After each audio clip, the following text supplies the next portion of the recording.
c'est gentil. Je préfère faire des hugs, mais dans une voiture, c'est un peu compliqué. C'est un peu difficile. Alors avec toi, on va tester quelque chose que j'ai encore jamais fait. C'est Allons-y. l'interview dans la voiture. Wow. Hello. Alors nous sommes à Mulhouse, il fait un froid de canard. Nous sommes au mois de juin, j'hallucine, moi je viens du sud. Et même s'il pleuvait aujourd'hui, il faisait quand même beaucoup plus chaud. Là, je dois dire, je suis très étonnée de la fraîcheur du climat. Mais alors Barbara, qu'est-ce que tu... pour défendre l'Alsace quand même, je dois te dire, Marion, que normalement il fait très beau au mois de juin en Alsace. Ah oui, d'accord. Très beau. Marion Kaplan, tu es bio-nutritionniste depuis plus de 30 ans.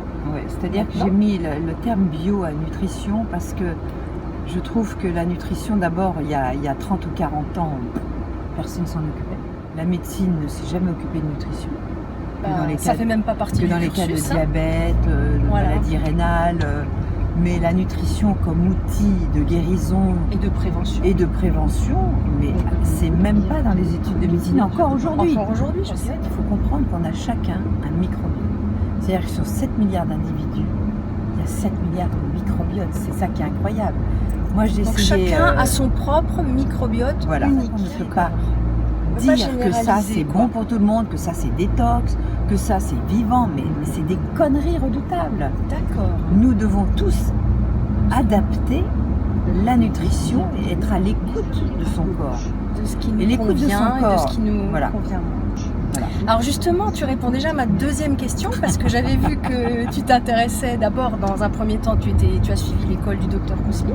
Ouais. Et puis après, assez rapidement, quand même, tu as tracé ton propre sillon. Il manquait des choses chez Kousmine parce que l'histoire des intolérances alimentaires, je les ai trouvées toutes seules. Alors justement, tu avais écrit dans un des articles ou une conférence que tu avais fait, cuire sans détruire. Alors là, tu m'intéresses beaucoup parce que j'ai regardé un petit peu ce que tu disais là-dessus.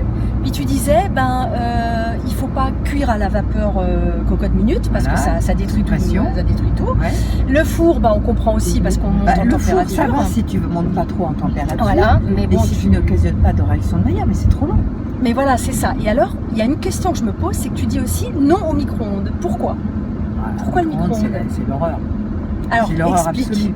Parce qu'il faut comprendre que, je dirais, la matière vivante, ça n'est pas que un agglomérat de molécules et de cellules avec des vitamines, C'est qu'il y a une ionisation, il y a une polarité, et il se trouve que nos acides aminés ont une polarité.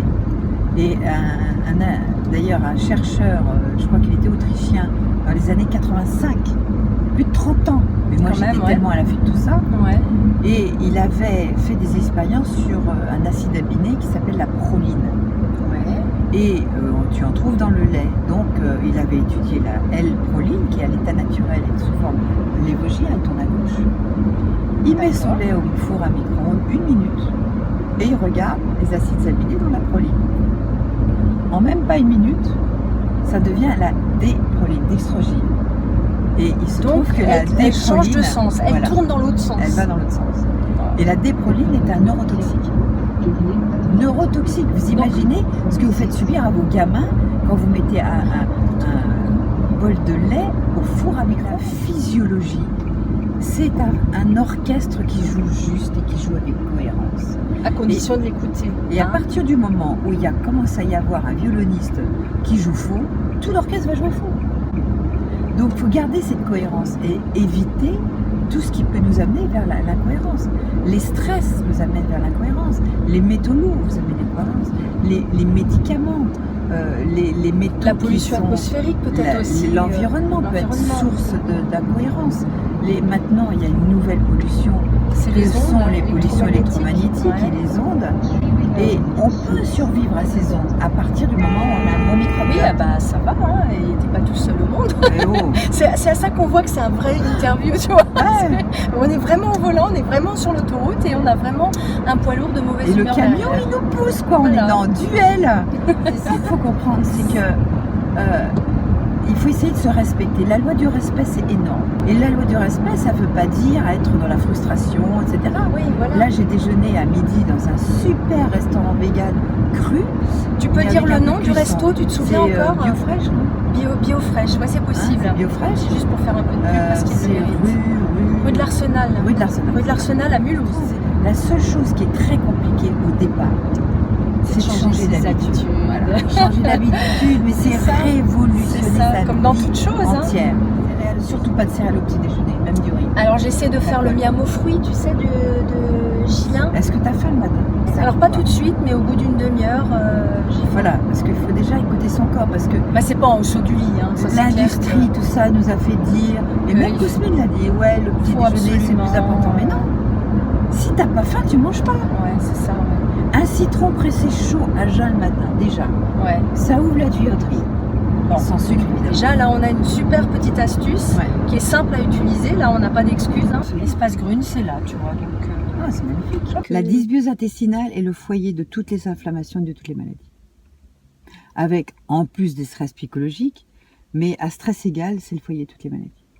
L'inflammation, le syndrome métabolique, c'est la base de toutes les maladies.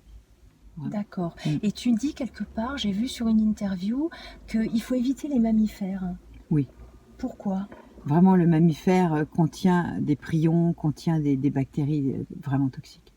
Donc, moi, j'en mange de temps en temps, mais je les mange issus de bêtes irréprochables qui ont été élevées aux herbages et qui n'ont jamais mangé ni de maïs ni de soja. Je vais le dire tout ça dans la conférence. Ouais, voilà, bah, je m'en réjouis beaucoup. Marion, on est arrivé, donc je m'arrête ici. Bah oui, je te remercie beaucoup on y va, pour cette interview originale. Allez, on y va. Au revoir. Au revoir.